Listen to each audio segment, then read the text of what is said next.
नीरज महिरे जी हमारे साथ जुड़ गए। नीरज जी बहुत स्वागत है खबरफास्ट पे आपका। जी नमस्कार। नीरज जी आपने सुना बीजेपी प्रवक्ता को, सपा प्रवक्ता को भी, लेकिन सबसे पहला सवाल आपसे ये लेना चाहूंगा कि 10 विधानसभा सीटों पर जो उपचुनाव यहां पर होने जा रहे हैं, कितनी कांटे की टक्कर आप मानते हैं इसमें इंडिया गठबंधन की तरफ और एनडीए की तरफ से?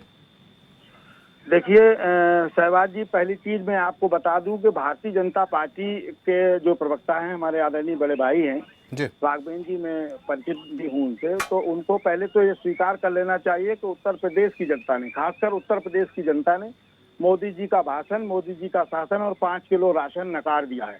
इसको स्वीकार करें और मंथन करें वो। दूसरी बड़ी बात जो आपने बात कही कि जनता के मन की बात आपको पढ़नी पड़ेगी, आपको जनता के मन मुद्दे पकड़ने पड़ेंगे, तब आप चुनाव में जनता की बात कर पाएंगे। अब आप मन की बात अपनी जो 10 साल तक लगातार कहते रहे, उसका रिजल्ट ये रहा कि आप 300 से 240 पे आ गए।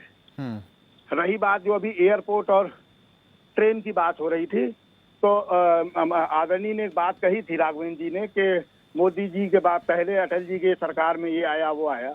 अटल जी की सरकार में किसी भी ट्रेन को बेचा नहीं जा रहा था, किसी एयरपोर्ट को नहीं बेचा जा रहा था।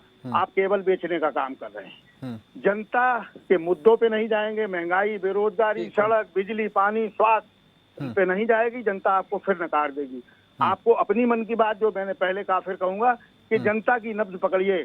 आपने समाजवादी पार्टी के या विरोधी के आपने पीडीए के फॉर्मूले पे डीपीए बना दिया, तो डीपीए पे अगर जमीन पे आप नहीं उतरेंगे तो डीपीए भी आपको नकार देगा।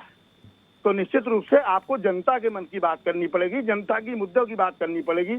अब आपको मंगलसूत्र, मटन, मछली, इन सब पे बात करेंगे, जनता आपकी बात नहीं सुनेगी। पिछले लोकसभा चुनाव जो अभी हाल में गुजरा है, कितने जनसभाओं में भारतीय जनता पार्टी ने अपने मैनिफेस्टो की चर्चा की, कितने जगह मैनिफेस्टो पे भाषण दिया गया, इनको ध्यान में रखना होगा। तो आप जनता के मन की बात नहीं पढ़ेंगे तो जनता आपको नकार देगी, ये स्वीकार करना होगा आपको।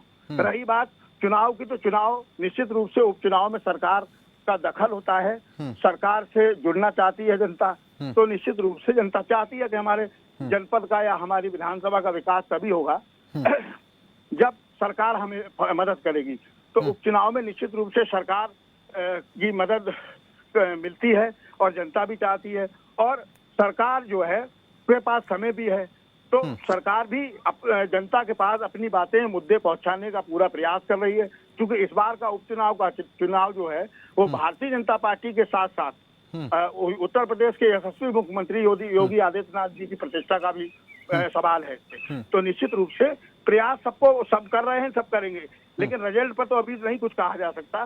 लेकिन जो डीपीए है उसको आप अगर धरातल पे नहीं लाएंगे तो जनता आपको नकार देगी, इसको स्वीकार करना चाहिए। ठीक है जी धन्यवाद जी। पीडीए के टक्कर में डीपीए